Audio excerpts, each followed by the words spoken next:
Hello student, welcome to science guide. আজকে আলোচনা করব ইনঅর্গানিক কেমিস্ট্রির পিরিয়ডিক টেবিল। পিরিয়ডিক টেবিলে কিছু পিরিয়ডিক প্রপার্টিস আলোচনা করব। প্রথমে যে প্রপার্টিসটা আলোচনা করব তা হলো মেটালিক এবং নন মেটালিক ক্যারেক্টার। মেটালিক এবং নন মেটালিক ক্যারেক্টার অর্থাৎ ধাতব এবং অধাতব ধর্ম, এই টপিকটা নিয়ে আলোচনা করব। তাহলে প্রথমেই যেটা আলোচনা করব হচ্ছে metallic and non metallic character. কেমন?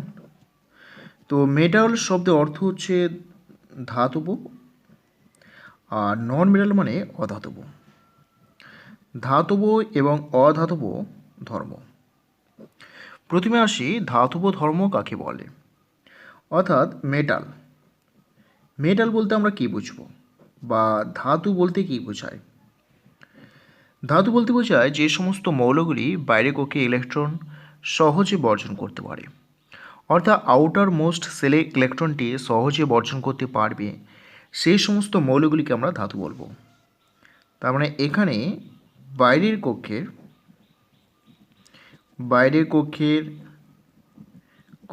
ইলেকট্রনটি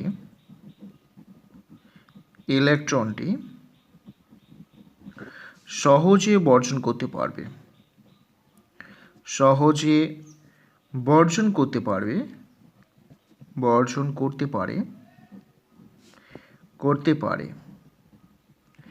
তাদের আমরা মেটাল বলবো। অর্থাৎ যে সমস্ত মৌলগুলি বাইরে কক্ষে ইলেকট্রনটি সহজে বর্জন করতে পারবে তাদের আমরা মেটাল বলবো।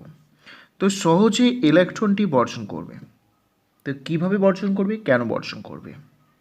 তো কেনই বা ইলেকট্রন বর্জন করবে? দেখো, যদি নিউক্লিয়াস বাইরে কক্ষে ইলেকট্রনের প্রতি আকর্ষণ বল খুব দুর্বল হয় বা আকর্ষণ বল খুব কম হয়, তাহলে বাইরে কক্ষে ইলেকট্রনটি সহজে কিন্তু বর্জিত হবে।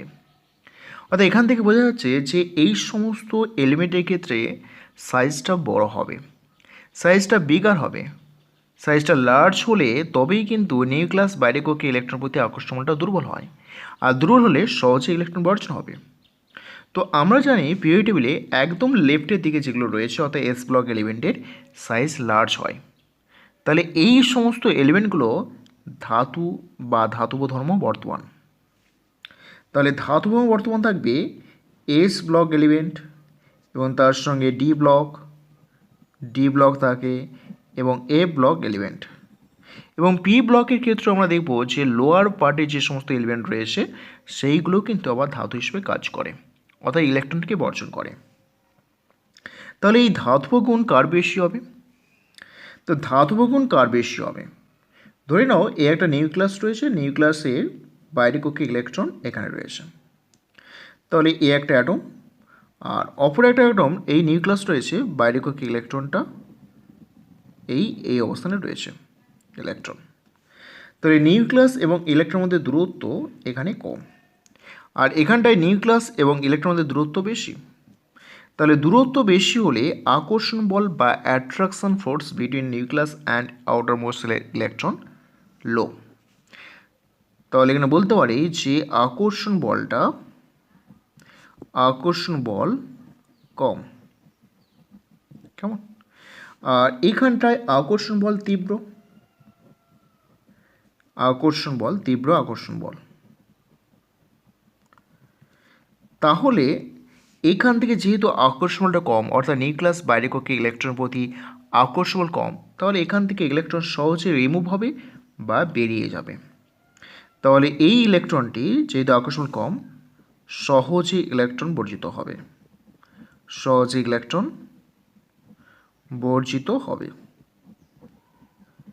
তাহলে সহজে ইলেকট্রন বর্জিত হলে এ ধাতব ধর্ম বেশি। আর এখানে যেহেতু তুলনামূলকভাবে আকর্ষণ বলটা খুব তীব্র হয়, তাহলে ইলেকট্রনটি সহজে বর্জিত হবে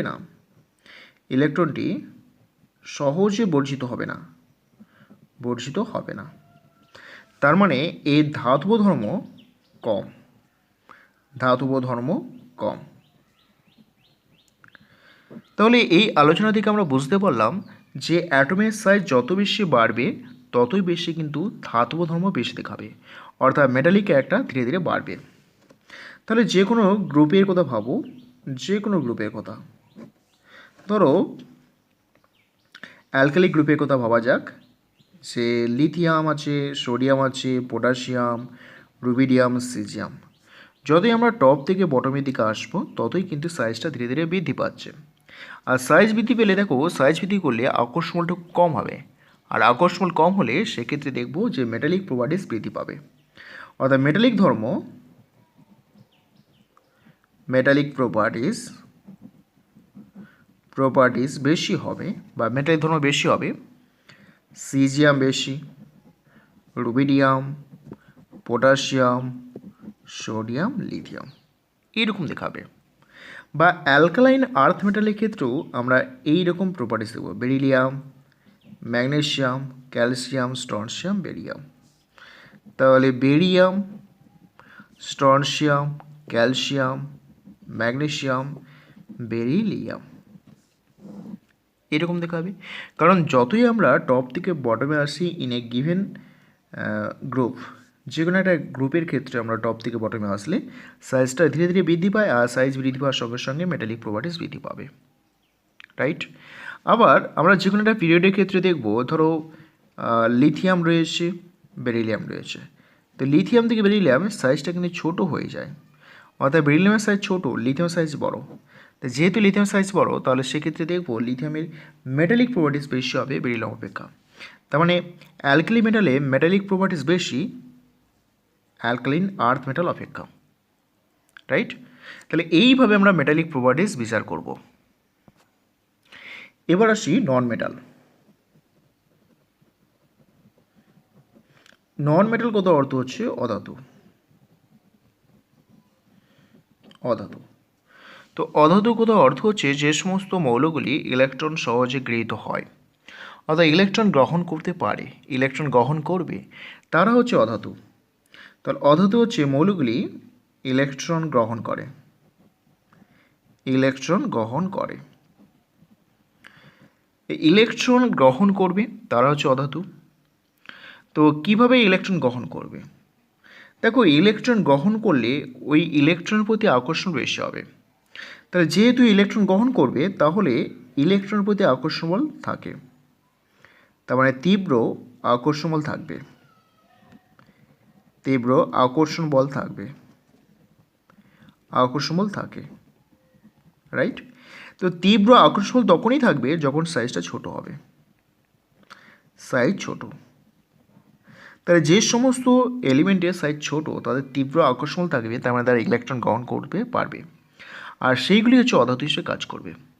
পিরিয়ড টেবিলে একদম রাইটের দিকে যে সমস্ত এলিমেন্টগুলো থাকে তাদের ক্ষেত্রে সাইজ ছোটো হয় সাধারণত, এবং তারাই কিন্তু নন মেটাল হিসেবে কাজ করে। তো এই নন মেটাল পিরিয়ড টেবিলে এলিমেন্টের সংখ্যা অনেক কম। তো সাধারণত নন মেটালগুলো দেখবো যে পি ব্লকে নন মেটালগুলো দেখা যায়। পি ব্লকে রাইট পোর্শনটা, অর্থাৎ রাইট পোর্শনটা আমরা দেখব যে এই নন মেটাল। তো পি ব্লক এলিমেন্টগুলো রয়েছে বোরন, অ্যালুমিনিয়াম, গ্যালিয়াম রয়েছে, indium, thallium, carbon, silicon, germanium, tin, lead, nitrogen, phosphorus, arsenic, antimony, bismuth, oxygen, sulphur, selenium, tellurium, polonium, and fluorine, chlorine, bromine এবং আয়োডিন, অ্যাস্টাটিন আছে। তাহলে এই যে পি ব্লক রয়েছে এবং পাশে ইনার্ট গ্যাস রয়েছে, ইনার্ট গ্যাসগুলো আমি বাদ দিচ্ছি, কারণ ইনার্ট গ্যাসের ক্ষেত্রে অরবিটালে ইলেকট্রন দ্বারা ফুলফিল থাকে, এর ফলে ইলেকট্রনের প্রতি কোনো আকর্ষণ থাকবে না, বা ইলেকট্রনের প্রতি কোনো টেন্ডেন্সি থাকবে না অ্যাকসেপ্ট করার জন্য, বা ইলেকট্রনের প্রতি কোনো আসক্তি থাকে না। তাহলে এখানে দেখব শেষ আমরা এই সমস্ত এলিমেন্টগুলো নন মেটাল হিসেবে ব্যবহার করব। এই এলিমেন্টগুলো সাধারণত এই পাশে এলিমেন্টগুলো প্রত্যেকটাই নন মেটাল, এগুলো প্রত্যেকটাই নন মেটাল, আর এই পাশে এলিমেন্টগুলো দেখব মেটাল। তো মেটাল এবং নন মেটাল উভয় গুণ বর্তমান থাকবে কিছু কিছু এলিমেন্ট আমরা দেখব, যেমন এই সমস্ত এলিমেন্টগুলো কিছু কিছু দেখব যে মেটাল এবং নন মেটাল উভয় গুণ বর্তমান থাকে। অর্থাৎ এর যে সমস্ত এলিমেন্টগুলো আছে এগুলো নন মেটাল এবং মেটাল উভয় গুণ বর্তমান, নন মেটাল প্লাস মেটাল, এখানে উভয় গুণ বর্তমান থাকবে এটা। তো এই যে সিঁড়ির ধাপের মতো এটাকে কিন্তু মনে রাখতে হবে যে পি ব্লকের কোনগুলি অধাতু আর কোনগুলি ধাতু, এটা অবশ্যই এখানে কিন্তু মনে রাখতে হবে। ওকে, তাহলে এইগুলো হচ্ছে নন মেটাল। তাহলে নন মেটাল প্রপার্টিস কীভাবে বৃদ্ধি পাবে আমরা বুঝবো কী করে? না, ইলেকট্রন যখন গ্রহণ করবে, তাই যার যত সাইজ ছোট সেই এলিমেন্টটা কিন্তু খুব সহজে ইলেকট্রন গ্রহণ করবে। তাহলে সাইজ ছোট হলে নন মেটালিক প্রপার্টিস বেশি হবে, সাইজ ছোটো হলে নন মেটালিক প্রপার্টিস বেশি হবে। ধরো ফ্লোরিন, ক্লোরিন, ব্রোমিন, আয়োডিন, যতই আমরা টপ থেকে বটমে আসবো সাইজটা বৃদ্ধি পায়। তার মানে নন মেটালিক প্রপার্টিস বেশি হবে ফ্লোরিন, তারপরে ক্লোরিন, তারপরে ব্রোমিন, তারপরে আয়োডিন। একই ঘটনা দেখবো অক্সিজেন, সালফার, সেলেনিয়াম, টেলুরিয়াম। যতই আমরা টপ থেকে বটম দিকে আসবো ততই কিন্তু তাদের নন মেটালিক প্রপার্টিসের মানটা ধীরে ধীরে কমবে। অর্থাৎ নন মেটালিক প্রপার্টিস হচ্ছে বেশি হবে oxygen, sulphur, selenium and tellurium. তাহলে যে কোনো গ্রুপের ক্ষেত্রে আমরা দেখব টপ থেকে যখন বটমের দিকে আসছে তখন সাইজ বৃদ্ধির সঙ্গে সঙ্গে তাদের কিন্তু নন মেটালিক প্রপার্টিসটা ধীরে ধীরে কমে যায়। অর্থাৎ নন মেটালিক প্রপার্টিস বেশি হবে অক্সিজেন, সালফার, সেলেনিয়াম এইরকম। বা যে কোনো একটা পিরিয়ডের ক্ষেত্রে আমরা ভাবলে ধরো নাইট্রোজেন, অক্সিজেন, ফ্লোরিন, দেখো সাইজটা ছোটো হয়ে যাচ্ছে ফ্লোরিনের ক্ষেত্রে, তারপরে অক্সিজেন, তারপরে নাইট্রোজেন, সাইজ ছোটো হয়ে যাচ্ছে ফ্লোরিনের ক্ষেত্রে। ফ্লোরিনের ক্ষেত্রে সাইজ ছোটো হয়ে গেলে ফ্লোরিনের অধাতু বা নন মেটাল প্রপার্টিস বেশি হবে, তারপরে অক্সিজেন, তারপরে নাইট্রোজেন। তাহলে যে কোনো পিরিয়ডের ক্ষেত্রে যতই আমরা ডান দিকে যাব ততই কিন্তু নন মেটালিক প্রপার্টিস বৃদ্ধি পাবে, ততই কিন্তু আমাদের নন মেটালিক প্রপার্টিস বৃদ্ধি পাবে। আর যে কোনো একটা গ্রুপের ক্ষেত্রে টপ টু বটম যদি আসা হয় তাহলে তাদের নন মেটালিক প্রপার্টিসটা কিন্তু হ্রাস পাবে। তার কারণ হচ্ছে সাইজ ছোটো মানে নন মেটালিক প্রপার্টিস বেশি। এবার আমরা পড়ব যে অক্সাইড। অক্সাইড হচ্ছে ক্ষারীয় অক্সাইড এবং আম্লিক অক্সাইড। অক্সাইড নিয়ে পড়ব, অক্সাইড বা হাইড্রোক্সাইড।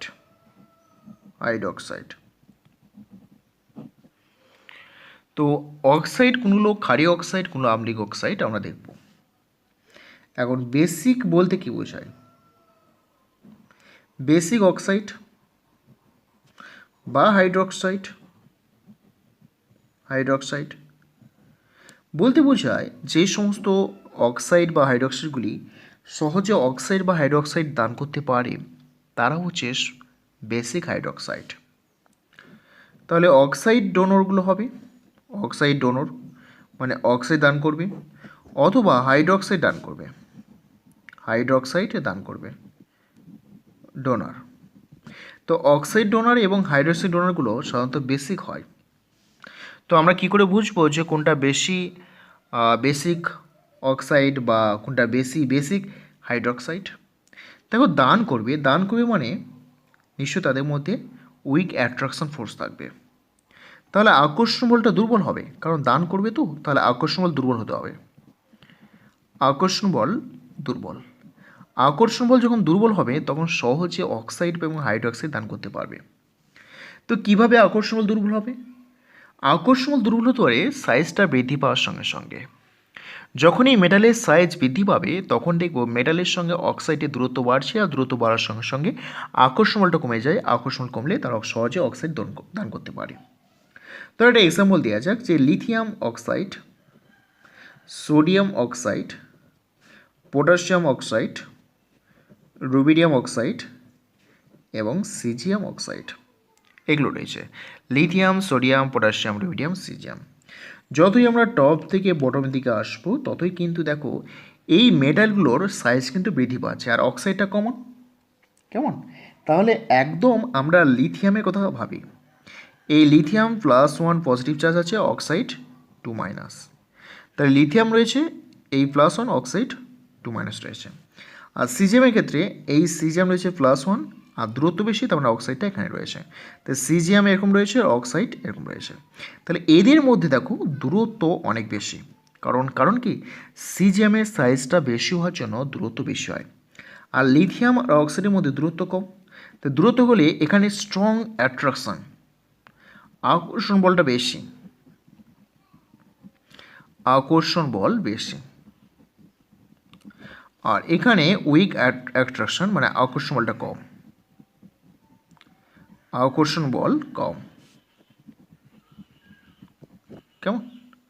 তো যেখানে আকর্ষণ বলটা কম সেখানে কি হয়, সহজে অক্সাইডটা ডোনেট করে দেবে। কারণ আকর্ষণ বলটা কম মানে কি, অক্সাইডটা সহজে বেরিয়ে যাবে বা ডোনেট করে দেবে বা ডোনর হবে। তাহলে এখানে সহজে O2 মাইনাস বেরিয়ে যাবে, তাহলে এখানটায় ডোনর প্রকৃতি বেশি হবে। তাহলে লিথিয়াম থেকে যখন আমরা সিজিএম দিকে আসি, তার বেসিক প্রপার্টিসটা বাড়বে, অর্থাৎ বেসিক মানে ক্ষারীয় চরিত্র বেশি হবে, ক্ষারীয় চরিত্র বেশি হবে। CGM oxide, rubidium oxide, potassium oxide, sodium oxide and lithium oxide. একই ঘটনা দেখা যাবে যে অ্যালকালাইন আর্থ মেটালের ক্ষেত্রে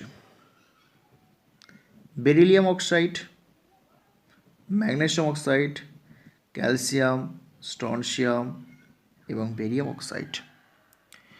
এই সমস্ত অক্সাইডগুলো যখন এই টপ থেকে বটমের দিকে আসবে তখন কিন্তু সাইজটা বৃদ্ধি পাবে।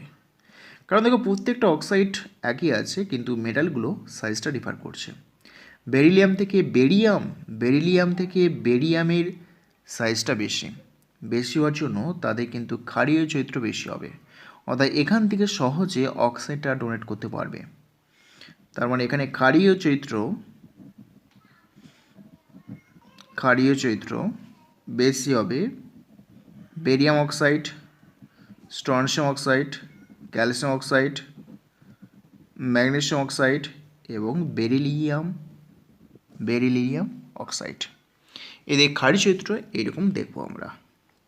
ওকে, তাহলে ক্ষারীয় চরিত্র আমরা দেখব যে কোনো গ্রুপের ক্ষেত্রে উপর থেকে যদি নিচে আসা যায় তাহলে ক্ষারীয় চরিত্র ধীরে বৃদ্ধি পাবে।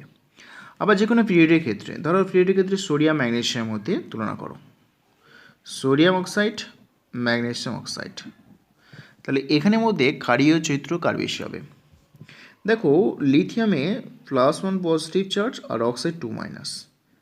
লিথিয়াম কী করছে না, +1 পজিটিভ চার্জ দিয়ে এই অক্সাইডকে টানছে বা এদের মধ্যে অ্যাট্রাকশন ফোর্স। আর ম্যাগনেসিয়াম 2+, এই 2+এর সঙ্গে অক্সাইড O2 মাইনাস, এদের মধ্যে একটা অ্যাট্রাকশন ফোর্স। তাই দেখো এখানে আকর্ষণটা বেশি হবে, তার কারণ ম্যাগনেসিয়াম 2+, আর লিথিয়াম +1 আছে, অ্যাট্রাকশন ফোর্স কম হবে। আবার ম্যাগনেসিয়ামের সাইজ ছোট লিথিয়ামের তুলনায়, তাহলে এখানে দূরত্ব কম, তাই সাইজ ছোট, দূরত্ব কম, অ্যাট্রাকশন ফোর্স বেশি। তাহলে এখান থেকে আমরা দেখব যে সহজে অক্সাইডটা ডোনেট করতে পারবে না। অক্সাইড ডোনেট করতে পারবে লিথিয়াম অক্সাইডের ক্ষেত্রে। তাহলে অ্যালকালি মেটালের অক্সাইডগুলো সহজে অক্সাইড ডোনার হবে, তার মানে এই অ্যালকালি মেটালের ক্ষারীয় চরিত্র বেশি হবে দেন অ্যালকালাইন আর্থ মেটাল। এরপরে আমরা অ্যাসিডিক দেখব, অ্যাসিডিক অক্সাইড। অ্যাসিডিক অক্সাইড কারা হবে? দেখো অ্যাসিড বলতে বোঝায় যে সমস্ত এলিমেন্টগুলি ইলেকট্রন পেয়ার গ্রহণ করতে পারে, মানে নেগেটিভ চার্জ যারা গ্রহণ করবে তারা হচ্ছে অ্যাসিড। তো নেগেটিভ চার্জ গ্রহণ করতে পারবে, নেগেটিভ চার্জ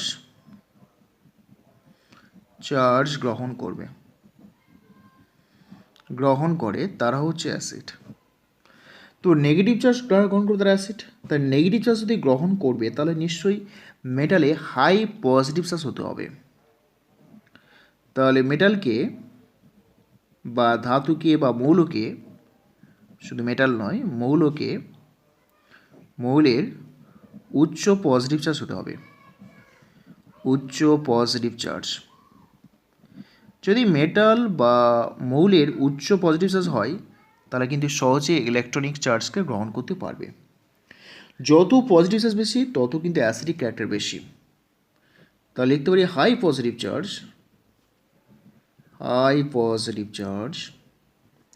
যত পজিটিভ চার্জ বেশি হবে তার সঙ্গে অ্যাসিডিক ক্যারেক্টার বেশি হবে, অর্থাৎ অ্যাসিডিক অক্সাইড বেশি হবে, বা হাই পজিটিভ চার্জ না লিখে হাই পজিটিভ চার্জ ডেন্সিটি লিখতে পারো। অর্থাৎ চার্জ ডেন্সিটি যত বেশি তত কিন্তু অ্যাসিডিক অক্সাইডের মানটা বেশি হবে। তাহলে একটা এক্সাম্পল দিয়ে বোঝানো যাক। ধরো আমরা দেখব যে কার্বন ডাইঅক্সাইড, নাইট্রোজেন ডাইঅক্সাইড বা N2O5, কেমন, আর ধরো আমাদের রয়েছে Cl2O7। এই তিনটে এলিমেন্টের মধ্যে কার অ্যাসিডিক অক্সাইড বেশি হবে। তো এখানে চার্জটা কী করে ক্যালকুলেশন করব? দেখো চার্জটা ক্যালকুলেশন করা হয় অক্সিজেন, প্রত্যেকটা অক্সিজেন -2 চার্জ ধরে। আমরা রেডক্স চ্যাপ্টারে আমরা এটা পড়েছিলাম যে প্রতিটা অক্সিজেন -2 চার্জ ধরা হয়। তাহলে প্রতিটা অক্সিজেন -2 চার্জ ধরলে এই কার্বনটা হবে +4 অক্সিজেন স্টেট, রাইট? যেমন আমরা এই কার্বনটা যদি X ধরে নিই তাহলে অক্সিজেন দুটো আছে, প্রতিটা অক্সিজেন -2 করে, =0, কারণ কার্বনের অক্সিডেশন স্টেট এবং অক্সিজেনের অক্সিডেশন স্টেট যোগফল করলে 0 হয়। তো X +4, তাহলে কার্বনের অক্সিডেশন স্টেট হচ্ছে +4। একই রকমভাবে নাইট্রোজেন 2x 5 - 2 =0, তাহলে x সমান +5। তাহলে এখানে +5 অক্সিজেন স্টেট, সিল এর ক্ষেত্রে দেখবো +7 অক্সিজেন স্টেট। তাহলে দেখো এখানে অক্সিজেন স্টেটটা দেখো +4 +5 +7 হয়ে যাচ্ছে। তাহলে যত বেশি পজিটিভ চার্জ বাড়বে ততই কিন্তু অ্যাসিডিক অক্সাইড বেশি, তবে তারা সহজে ইলেকট্রন চার্জ গ্রহণ করবে, কারণ হাই পজিটিভ মানে হাই নেগেটিভ চার্জকে গ্রহণ করবে। তাই যত বেশি পজিটিভ বেশি ততই কিন্তু ইলেকট্রন পেয়ার গ্রহণ করবে। তাহলে এদের অ্যাসিডিক প্রপার্টিস বেশি হবে বা অ্যাসিড ধর্মটা বেশি হবে Cl2O7, N2O5 এবং CO2 এই রকম আসবে। আরও ধরো কিছু এক্সাম্পল দিচ্ছি। ধরো P2O5 আছে, সালফার ট্রাইঅক্সাইড আছে, আবার Cl2O7 আছে, এইরকম। তাহলে এখানে +5, এটা +6 অক্সিজেন স্টেট, এটা +7 অক্সিজেন স্টেট। তাহলে দেখো এলিমেন্টগুলো +5 থেকে 6 থেকে 6 7 এইরকম অক্সিজেন স্টেট কিন্তু ইনক্রিজ করছে বাই 1 ইউনিট, 1 ইউনিট করে অক্সিজেন স্টেট কিন্তু বৃদ্ধি পাচ্ছে। তাহলে এখানে +7 অক্সিজেন স্টেট মানে এখানটায় বেশি করে ইলেকট্রন ডেন্সিটি গ্রহণ করবে, তাহলে অ্যাসিডিক ধর্ম বেশি হবে Cl2O7। তো অ্যাসিডিক ধর্ম বেশি হবে Cl2O7 greater than sulphur trioxide greater than P2O5 বেশি হবে। আবার ধরো একই এলিমেন্ট রয়েছে তাদের ডিফারেন্ট অক্সিজেন স্টেট। ধরলাম নাইট্রোজেন NO2 আছে, N2O5। দেখো এখানে NOর অক্সিজেন স্টেট হচ্ছে +2, N2O5 এ +4 আর N2O5 এ +5 আছে। তাহলে অক্সিডেশন স্টেট ধীরে ধীরে বৃদ্ধি পাচ্ছে +2 থেকে +5 পর্যন্ত। এখানে যে তিনটে এক্সাম্পল নিয়েছে তার মধ্যে +5 অক্সিজেন স্টেট বেশি, তাহলে বেশি করে ইলেকট্রন গ্রহণ করবে এটা, তাহলে সেক্ষেত্রে অ্যাসিডিক ধর্ম এটা বেশি হবে। আবার ধরো একই অক্সিজেন স্টেট কিন্তু তাদের সাইজে পার্থক্য আছে।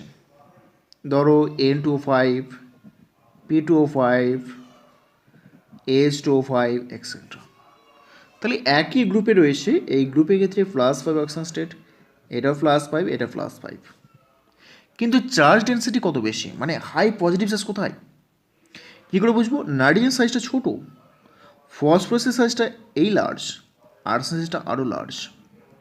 তাহলে এখানে 5 একক পজিটিভ চার্জ, এখানেও 5 একক পজিটিভ চার্জ, এখানেও 5 একক পজিটিভ চার্জ। তাই সাইজ যত ছোট হবে ততই কিন্তু চার্জ ডেন্সিটি বেশি। তাহলে চার্জ ডেন্সিটি দাঁড়াবে, চার্জ বেশি হলে চার্জ ডেন্সিটি বেশি হবে, charge density is equal to charge by radius. Charge বেশি হলে চার্জ ডেন্সিটি বেশি, রেডিয়াস কম হলে চার্জ ডেন্সিটি বেশি। তাহলে এখানে দেখো চার্জটা কনস্ট্যান্ট, প্রত্যেকে +5 করে, কিন্তু রেডিয়াসটা দেখো ছোটো হচ্ছে এটা। তাহলে এখানে চার্জ ডেন্সিটি বেশি, তাহলে চার্জ ডেন্সিটি বেশি হলে এই নাইট্রোজেন কিন্তু বেশি করে অ্যাকসেপ্ট করবে নেগেটিভ চার্জ। বেশি করে অ্যাকসেপ্ট করার অর্থ হচ্ছে এদের অ্যাসিডিক ধর্ম বেশি হবে, অ্যাসিডিক ধর্ম বেশি হবে। তাহলে নাইট্রোজেন ফার্স্ট হবে P2O5, দেন H2O5। এরপর আমরা পড়ব জারণ ধর্ম এবং বিজারণ ধর্ম, অর্থাৎ oxidising properties and reducing properties. এরপরে আমাদের পড়তে হবে oxidising properties, oxidising properties, properties and reducing properties. Oxidising properties কোথাও অর্থ হচ্ছে জারণ ধর্ম। জারণ ধর্ম এমন একটা ধর্ম অপরকে জাহিত করবে, তাই তো? তাহলে যে সমস্ত মৌলগুলি অপরকে জাহিত করে, অপরকে জাহিত করে, জাহিত করে, তারাই হচ্ছে জারণ ধর্ম দেখাবে। তাহলে অপরকে যদি জাহিত করে নিজে বিজারিত হবে, নিজে বিজারিত হবে, বিজারিত হবে। নিজে বিজারিত মানে নিজে ইলেকট্রন গ্রহণ করবে। তাহলে ইলেকট্রন গ্রহণ মানে তাদের সাইজটা ছোট হবে, সাইজ ছোট, এবং তারা নন মেটাল হবে। আমরা একটু আগে দেখলাম যে নন মেটালগুলি ইলেকট্রন কিন্তু গ্রহণ করে। তাহলে এখান থেকে পরিষ্কার হয়ে গেল যে সাইজ ছোট এবং নন মেটাল, স্মল সাইজ এবং নন মেটালিক ক্যারেক্টারযুক্ত এলিমেন্টগুলি অক্সিডাইজিং প্রপার্টিস দেখায়, মানে জারণ ধর্ম দেখায়। তাহলে যাদের ক্ষেত্রে সাইজ ছোট এবং নন মেটাল তারাই কিন্তু হাই অক্সিডাইজিং প্রপার্টিস দেখাবে। তাহলে যে কোনো একটা পিরিয়ডের ক্ষেত্রে যতই আমরা লেফট থেকে রাইটে যাব ততই কিন্তু তাদের অক্সিডাইজিং পাওয়ার বাড়বে। মানে কার্বন, ধরো কার্বন আছে, নাইট্রোজেন আছে, অক্সিজেন, ফ্লোরিন আছে, যতই আমরা ডান দিকে এগোচ্ছি ফ্লোরিনের কাছে ততই কিন্তু তাদের অক্সিডাইজিং পাওয়ারটা বৃদ্ধি পাবে। অর্থাৎ ফ্লোরিন বেশি হবে, তারপর অক্সিজেন, তারপরে নাইট্রোজেন, তারপরে কার্বন, এইরকম অর্ডারে আসবে। বা ধরো সিলিকন, ফসফরাস, সালফার, ক্লোরিন, যতই আমরা ডান দিকে আসবো ততই কিন্তু তাদের অক্সিডাইজিং পাওয়ার বেশি হবে, কারণ ইলেকট্রনটা গ্রহণ করবে, কারণ সাইজ ছোট এবং নন মেটাল। তাহলে এইরকম অর্ডার আসবে। একই রকমভাবে যে কোনো একটা গ্রুপের ক্ষেত্রে যদি টপ থেকে বটমে আসি তাহলে সাইজটা ধীরে ধীরে বৃদ্ধি পাচ্ছে, আর সাইজ বৃদ্ধি পেলে তাদের অক্সিডাইজিং প্রপার্টিসটা কমে যাবে। মানে ধরো অক্সিজেন, সালফার, সেলেনিয়াম, টেলুরিয়াম, পলোরিয়াম, তাহলে উপর থেকে যখন নিচে আসছি তখন কিন্তু সাইজটা বৃদ্ধি পাচ্ছে, আর সাইজ বৃদ্ধি পাওয়ার সঙ্গে সঙ্গে তাদের অক্সিডাইজিং প্রপার্টিস বা জারণ ধর্ম কমে যায়। তাহলে এখানে অক্সিজেন বেশি হবে, সালফার, তারপরে সেলেনিয়াম, তারপরে টেলুরিয়াম, তারপরে পলোনিয়াম, এইরকম দেখাবে।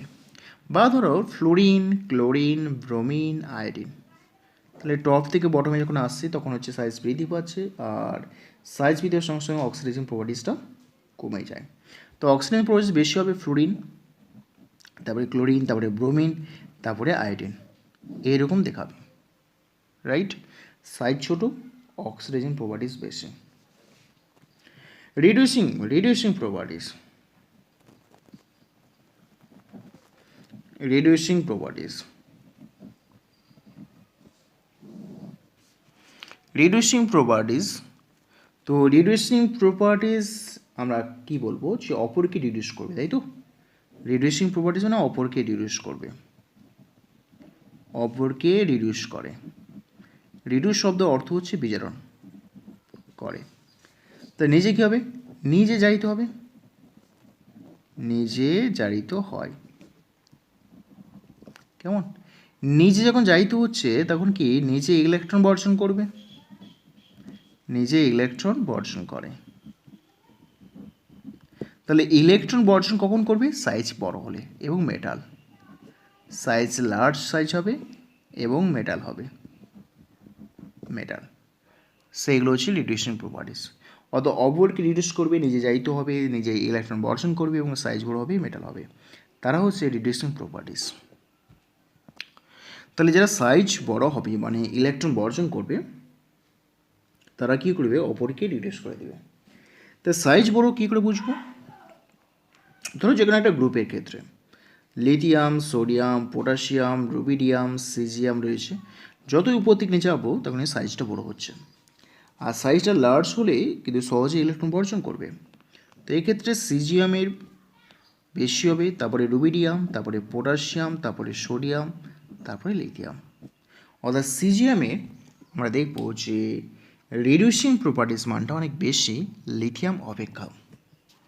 আবার alkaline earth metal beryllium, magnesium, calcium, strontium যখনই দেখব যে টপ থেকে বটমে যখন আসবে তখন কিন্তু তাদের বেশি হবে স্ট্রনশিয়াম, ক্যালসিয়াম, ম্যাগনেসিয়াম, বেরিলিয়াম এই রকম অর্ডারে থাকবে।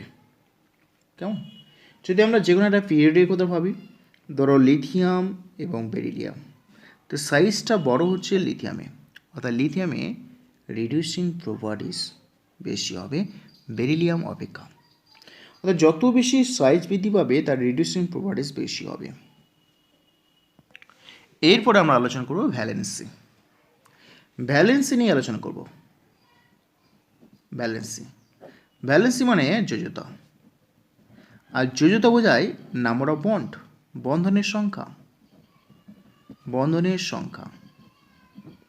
আর বন্ধনের সংখ্যা নির্ভর করছে বাইরের কক্ষে ইলেকট্রনের উপর, বাইরের কক্ষের ইলেকট্রনের উপর নির্ভর করে। তাহলে ভ্যালেন্সি শব্দের অর্থ হচ্ছে যোজ্যতা বলা হয়। যোজ্যতা মানেই আমরা বলতে পারবো যে বন্ধনের সংখ্যা, কতগুলো বন্ধন আছে এবং ওই এলিমেন্টটা কতগুলো বন্ধন গঠন করতে পারে, সেটা হচ্ছে ভ্যালেন্সি। তো বাইরের কক্ষে ইলেকট্রনের উপর ভ্যালেন্সি নির্ভর করছে। ধরো একদম আমরা লেফটে চলে যাই। লেফটে রয়েছে লিথিয়াম রয়েছে। লিথিয়ামের ইলেকট্রন কনফিগারেশন 2s1, অর্থাৎ বাইরের কক্ষে একটি ইলেকট্রন রয়েছে, তাহলে এর ভ্যালেন্সি অলওয়েজ 1। এর ভ্যালেন্সি কী হবে? 1 হবে, অর্থাৎ লিথিয়ামের ভ্যালেন্সি ইজ ইকাল টু 1। তারপরে রয়েছে বেরিলিয়াম। বেরিলিয়ামের ক্ষেত্রে বাইরের কক্ষে দেখো দুটি ইলেকট্রন রয়েছে, তাহলে দুটি ইলেকট্রন থাকলে ভ্যালেন্সি 2 হবে। তাহলে এখানে 2s2, তার সঙ্গে 2p0 রয়েছে। 2p0 মানে 2p সাবসেলের মধ্যে 3টি অরবিটাল থাকে এবং সেই অরবিটালে কোনো ইলেকট্রন থাকে না। তো 2s থেকে ইলেকট্রন 2pতে স্থানান্তর করতে পারে। 2s থেকে ইলেকট্রন 2pতে স্থানান্তর করতে পারে। বললে দেখো অযুগ্ম ইলেকট্রন সংখ্যা দুটো হয়ে যাচ্ছে, অর্থাৎ এই দুটো অযুগ্ম ইলেকট্রন দিয়ে দুটো বন্ড তৈরি করতে পারবে। তাহলে এখানে valency is equal to 2। Valency is equal to, অর্থাৎ যতগুলো আনপেয়ার ইলেকট্রন সংখ্যা হবে ততই কিন্তু ভ্যালেন্সি হবে, তাই কোভ্যালেন্সি বলা হয়। যতগুলি আনপেয়ার ইলেকট্রন করতে পারবে ততগুলি হচ্ছে কোভ্যালেন্সি সৃষ্টি হবে, অর্থাৎ সমযোজী যোজ্যতা সৃষ্টি হবে, সমযোজ্যতা। বেরিয়ে পর ধরো বোরন আছে। বোরনের ক্ষেত্রে ইলেকট্রনিক কনফিগারেশন 2s2 2p1। তাহলে এস সাবসেলের মধ্যে যে অরবিটাল রয়েছে সে দুটো ইলেকট্রন থাকে, আর পি সাবসেলের মধ্যে যে অরবিটালগুলো রয়েছে তার একটা ইলেকট্রন থাকে। তো এস থেকে পিতে ইলেকট্রন স্থানান্তর ঘটে, এস থেকে কোথায়? পিতে স্থানান্তর ঘটে। তাহলে এরকম তাহলে অযুগ্ম ইলেকট্রন সংখ্যা 3 হচ্ছে, রাইট? তা 3 মানে 3টে বন্ড তৈরি করতে পারবে, তাহলে ভ্যালেন্সি ইজ ইকুয়াল টু 3। তাহলে এগুলো বলা হয় covalency. Number of unpaired electron is equal to ভ্যালেন্সির সংখ্যা আসছে, এগুলো বলা হয় কোভ্যালেন্সি বলা হয়। আমাদের বোরনের পরে রয়েছে কার্বন। কার্বনের ক্ষেত্রে ইলেকট্রন কনফিগারেশন 2s2 2p2, অর্থাৎ এস সাবসেলের মধ্যে যে অরবিটাল রয়েছে সেখানে দুটি ইলেকট্রন, আর পি সাবসেলের মধ্যে যে অরবিটাল রয়েছে সেখানে দুটি ইলেকট্রন থাকে। তাহলে এখানে একটা রুম ফাঁকা রয়েছে, একটা অরবিটাল ফাঁকা রয়েছে, তাহলে এস থেকে ইলেকট্রন পিতে স্থানান্তর করতে পারে। স্থানান্তর করলে কোভ্যালেন্সি হয়ে যাবে 4, কারণ 4টে আনপেয়ার ইলেকট্রন। 4টে আনপেয়ার ইলেকট্রন হলে কোভ্যালেন্সি ইজ ইকুয়াল টু 4। তাহলে এখানে কোভ্যালেন্সি ইজ ইকুয়াল টু 4 আসছে। তাহলে একটু নিয়ে খেয়াল করে দেখো, লিথিয়াম 1 ছিল, বেরিলিয়াম 2, বোরন 3, কার্বন 4। এবার দেখি নাইট্রোজেন। এই পরের এলিমেন্টটা নাইট্রোজেন আছে। নাইট্রোজেনের ক্ষেত্রে ইলেকট্রন কনফিগারেশন 2s2 2p3 হয়। তাহলে এসে দুটি ইলেকট্রন থাকে, আর পিতে প্রত্যেকটা অরবিটালের মধ্যে একটা করে ইলেকট্রন। এখানে কোনো অরবিটাল আর ফাঁকা নেই। যেহেতু অরবিটাল কোনো ফাঁকা নেই তাহলে ইলেকট্রন 2s থেকে 2pতে স্থানান্তর ঘটবে না। তার মানে এখানে অযুগ্ম ইলেকট্রন সংখ্যা দাঁড়ায় 3টে, মানে এখানে ভ্যালেন্সি হয়ে গেল 3। তাহলে দেখো ভ্যালেন্সি এখানে ড্রপ করে গেল, অর্থাৎ কমে গেল, 4 থেকে 3 হয়ে গেল। আবার দেখো অক্সিজেনের electron configuration 2s2 2p4 electronic configuration. তাহলে এস যে সাবসেল রয়েছে সেখানে দুটো ইলেকট্রন, আর পি যে সাবসেল রয়েছে সেখানে চারটি ইলেকট্রন, এরকম আছে। তাহলে এখানেও আর কোনো অরবিটাল ফাঁকা নেই। তাই যেহেতু কোনো অরবিটাল ফাঁকা নেই, তাহলে ইলেকট্রন কিন্তু ট্রানজিশন করবে না বা অযুগ্ম ইলেকট্রন সংখ্যা আর বৃদ্ধি করতে পারবে না। তাই যেহেতু অযুগ্ম ইলেকট্রন সংখ্যা মানে একটা করে ইলেকট্রন আছে, অযুগ্ম ইলেকট্রন সংখ্যা দুটো আছে, তাহলে এখানে ভ্যালেন্সি 2, তাহলে অক্সিজেনের ভ্যালেন্সি ইজ ইকুয়াল টু দাঁড়াবে। ফ্লোরিনের ক্ষেত্রে ইলেকট্রন কনফিগারেশন 2s2 2p5, তাহলে এসে দুটো ইলেকট্রন রয়েছে এবং পি এ 5টা ইলেকট্রন রয়েছে, এই 5 ইলেকট্রন। তাহলে এস থেকে ইলেকট্রন কখনোই পিতে স্থানান্তর করবে না। তো পি যে সাবসেল রয়েছে তার মধ্যে অরবিটাল রয়েছে, অরবিটালের মধ্যে 1 unpaired electron, that is 1 unpaired electron indicate fluorine 1 valency, 1 right. নিওনের ক্ষেত্রে কী দেখবো, নিওনের ক্ষেত্রে ইলেকট্রন কনফিগারেশন 2s2 2p6, তাহলে এখানে কোনো অযুগ্ম ইলেকট্রন নেই, তাহলে নিওন কোনো কোভ্যালেন্ট বন্ড তৈরি করতে পারবে না,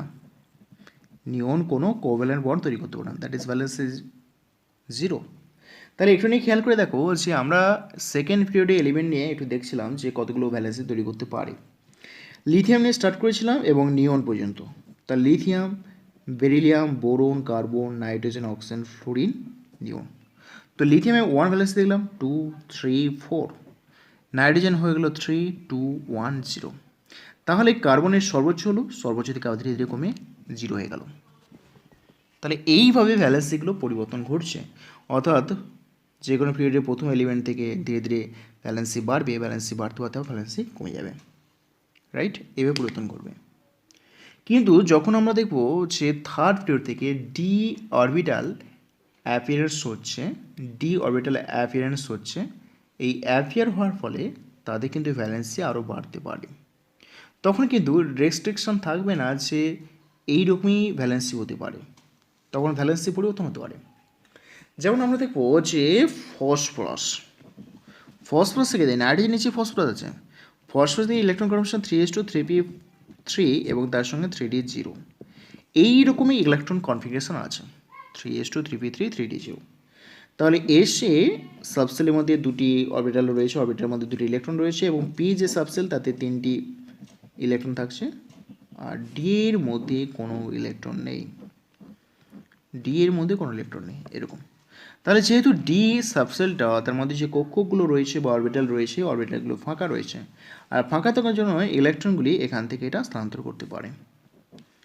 তাহলে এস থেকে ইলেকট্রন স্থানান্তর হয়ে ডিতে চলে যাবে, তখন এর ম্যাক্সিমাম কোভ্যালেন্সি হয়ে দাঁড়াবে 5। তাহলে এখানে ভ্যালেন্সি ইজ ইকুয়াল টু 5, অর্থাৎ ফসফরাস 5টা বন্ড তৈরি করবে, রাইট। তাহলে থার্ড যে পিরিয়ড এলিমেন্ট রয়েছে তাদের ক্ষেত্রে দেখব যে ডি অরবিটাল অ্যাপিয়ারেন্স হওয়ার জন্য অযুগ্ম ইলেকট্রন সংখ্যা 5 দাঁড়াচ্ছে। সালফারের ক্ষেত্রে 6 হবে, সিলের ক্ষেত্রে 7 হবে, কারণ শুধুমাত্র ডি অরবিটাল ফাঁকা আছে বলে। তাদের এদের ভ্যালেন্সটা কিন্তু ধীরে বাড়তে হবে, কিন্তু সেকেন্ড পিরিয়ড এলিমেন্টের ক্ষেত্রে কোনো ডি অরবিটাল নেই, ডি অরবিটাল না থাকার জন্য এদের ভ্যালেন্সি কিন্তু রেস্ট্রিকশন থেকে গেছে, অর্থাৎ 4 পর থেকে আর বাড়ছে না, কমছে, কারণ আর ফাঁকা অরবিটাল নেই, আর ফাঁকা অরবিটাল না থাকার জন্য ভ্যালেন্সি তৈরি করতে পারছে না। কিন্তু থার্ড পিরিয়ড থেকে থার্ড ফোর্থ ফিফথ এই সমস্ত এলিমেন্টের ক্ষেত্রে দেখব যে ভ্যালেন্সি বেশি করতে পারবে, অর্থাৎ ধীরে ধীরে বাড়বে, কিন্তু এখানে কিন্তু কমে যাচ্ছে। ওকে, তাহলে অ্যাকচুয়ালি ভ্যালেন্সি দাঁড়ালো যে তাদের ভ্যালেন্স ইলেকট্রন সংখ্যার ওপর, যদি আনপেয়ার ইলেকট্রন করতে পারে তাহলে তাদের ভ্যালেন্সি বাড়বে, যদি আনপেয়ার ইলেকট্রন না করতে পারে তাহলে কোভ্যালেন্সি কমে যাবে। আর মেটালের ক্ষেত্রে নাম্বার অফ ইলেকট্রন ডোনর সেগুলো হচ্ছে তার ভ্যালেন্সি দেখায়। মেটাল বলতে সোডিয়াম, পটাশিয়াম, রুবিডিয়াম, সিজিয়াম এই সমস্ত এলিমেন্টগুলো দেখবো যে তাদের ক্ষেত্রে বাইরে কোকে একটা ইলেকট্রন বর্জন করে, তাহলে ভ্যালেন্সি 1। আর বেরিলিয়াম, ম্যাগনেসিয়াম, ক্যালসিয়াম, স্ট্রনসিয়াম এইগুলোর ক্ষেত্রে দেখবো যাদের বাইরে কোকে 2টি ইলেকট্রন বর্জন করতে হবে, ভ্যালেন্সি দেখা যায় 2।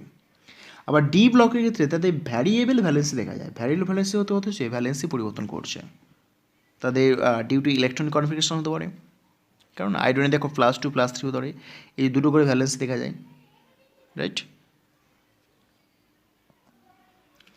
এরপর আমরা পড়ব ডায়াগোনাল রিলেশনশিপ। এই ডায়াগোনাল রিলেশনশিপ বলতে আমরা কী বুঝবো? ডায়াগোনাল রিলেশনশিপ ডায়াগোনাল রিলেশনশিপ হচ্ছে কৌণিক সম্পর্ক। কৌণিক সম্পর্ক বলতে কর্ণ বরাবর একটা সম্পর্ক থাকবে। এই সম্পর্ক বা রিলেশনশিপটা কি? এই রিলেশনশিপটা হচ্ছে কেমিক্যাল প্রপার্টিসে। অর্থাৎ কর্ণ বরাবর যে সমস্ত এলিমেন্টগুলো রয়েছে তাদের কেমিক্যাল প্রপার্টিস প্রায় সমান বা হুবহু একই। এটিকে বলা হয় ডায়াগোনাল রিলেশনশিপ। আর ডায়াগোনাল রিলেশনশিপ দেখা যায় সেকেন্ড এবং থার্ড পিরিয়ডের মধ্যে, কখনো ফোর্থ ফিফথ পিরিয়ডের মধ্যে দেখা যাবে না। তবে সেকেন্ড পিরিয়ড যে সমস্ত এলিমেন্টগুলো রয়েছে lithium, beryllium, boron, carbon, nitrogen, oxygen, fluorine এগুলো রয়েছে। এখানে সোডিয়াম রয়েছে, ম্যাগনেসিয়াম রয়েছে, অ্যালুমিনিয়াম রয়েছে, সিলিকন রয়েছে, ফসফরাস, সালফার, ক্লোরিন। তো লিথিয়ামের সঙ্গে দেখো ডায়াগোনাল বরাবর রয়েছে ম্যাগনেসিয়াম, আবার বেরিলিয়ামের সঙ্গে অ্যালুমিনিয়াম রয়েছে, বোরনের সঙ্গে সিলিকন, কার্বনের সঙ্গে ফসফরাস, নাইট্রোজেন, সালফার। তারপরে এই সমস্ত এলিমেন্টগুলোর ক্ষেত্রে একটা রিলেশনশিপ রয়েছে। রিলেশনশিপটা হচ্ছে কেমিক্যাল প্রপার্টিস রিলেশনশিপ। তার কারণ হচ্ছে কেমিক্যাল প্রপার্টিস নির্ভর করে ইলেকট্রোনেগেটিভিটি, চার্জ ডেন্সিটি এদের ওপর। তাহলে কেমিক্যাল প্রপার্টিস নির্ভর করবে ইলেকট্রোনেগেটিভিটি এর উপর নির্ভর করে। আর নাম্বার 2 নির্ভর করে চার্জ ডেন্সিটি, অর্থাৎ চার্জ পোটেনশিয়াল বলা হয় চার্জ পোটেনশিয়াল উপর। চার্জ পোটেনশিয়াল হচ্ছে চার্জ বাই রেডিয়াস এর উপর নির্ভর করবে। চার্জ বাই রেডিয়াসের উপর নির্ভর করবে তাদের চার্জ পোটেনশিয়াল। তাহলে চার্জ পোটেনশিয়াল এবং ইলেকট্রনিটি এই দুটোর উপর নির্ভর করছে কেমিক্যাল প্রপার্টিস। তো দেখা গেল যে ডায়াগোনাল বরাবর লিথিয়াম ম্যাগনেসিয়ামের ইলেকট্রনিটি প্রায় সমান এবং চার্জ পোটেনশিয়াল প্রায় সমান। বেরিলিয়াম অ্যালুমিনিয়ামের ক্ষেত্রেও তা দেখা যায়। বেরিলিয়াম এবং অ্যালুমিনিয়ামের ক্ষেত্রে দেখব যে তাদের ইলেকট্রোনেগেটিভিটি এবং চার্জ পোটেনশিয়াল প্রায় সমান। বোরন, সিলিকন, কার্বন, ফসফরাস এদের ক্ষেত্রে প্রত্যেকটা সমান হয়। আর এগুলো সমান হওয়ার জন্য কেমিক্যাল প্রপার্টি সমান। এইটিকে বলা হয় ডায়াগোনাল রিলেশনশিপ। তো ফোর্থ পিরিয়ড থেকে আর দেখা যায় না, কেন? দেখো ফোর্থ পিরিয়ড থেকে কেন দেখাবে না? লিথিয়াম, সোডিয়াম, পটাশিয়াম, তারপরে ক্যালসিয়াম আছে, তারপরে বোরন, অ্যালুমিনিয়াম, গ্যালিয়াম আছে। কিন্তু ক্যালসিয়ামের পরে এখানে 10টা ডি এলিমেন্ট রয়েছে, অর্থাৎ ডি ব্লকের 10টা এলিমেন্ট রয়েছে। আর 10টা এলিমেন্ট থাকার কথা ফলে তাদের প্রত্যেকটা এলিমেন্টের যে ইলেকট্রনগুলি এন্টার করছে ডি অরবিটালে। তাহলে ডি অরবিটালে এখানে রয়েছে, আর ডি অরবিটালে আবরণ কত কম হয়, তার মানে নিউক্লিয়াস বাইরে ইলেকট্রন উপর বেশি করে আকর্ষণ করলে এই গ্যালিয়ামের প্রপার্টির সঙ্গে ম্যাগনেসিয়াম প্রপার্টিস এক হবে না, হবেই না। বা অ্যালুমিনিয়ামের সঙ্গে যে প্রপার্টিস রয়েছে সেটা এক হবে না। কেমন? কারণ ফোর্থ যে পিরিয়ড রয়েছে, ফোর্থ পিরিয়ড থেকে ডি অরবিটাল অ্যাপিয়ার হয়, বা অ্যাপিয়ারেন্সের ফলে তাদের ডি অরবিটাল আবির্ভূত কম হয়, সেজন্য নিউক্লিয়াস বাইরে ইলেকট্রন উপর বেশি করে আকর্ষণ করে এবং তাদের প্রপার্টিসটা আলাদা হয়ে যায়, বা স্ট্রং অ্যাট্রাকশন ফোর্স থাকবে বাইরে ইলেকট্রনের প্রতি, যার ফলে ম্যাগনেসিয়ামের সঙ্গে গ্যালিয়ামে কোনো ডায়াগোনাল রিলেশনশিপ থাকবে না, থাকবে শুধুমাত্র সেকেন্ড এবং থার্ড পিরিয়ডের মধ্যে। ওকে, তাহলে যখন পরবর্তী যে সমস্ত গ্রুপগুলো রয়েছে সেগুলো ডি আর এফ এর অ্যাপিয়ার হচ্ছে, ডি আর এফ অরবিটাল অ্যাপিয়ারেন্সের ফলে তাদের আবরণ ক্ষমতা কম হওয়ার জন্য বাইরে ইলেকট্রনের প্রতি আকর্ষণ তীব্র হয়, আর এই তীব্রতার জন্য ডায়াগোনাল রিলেশনশিপ দেখা যায় না। ওকে।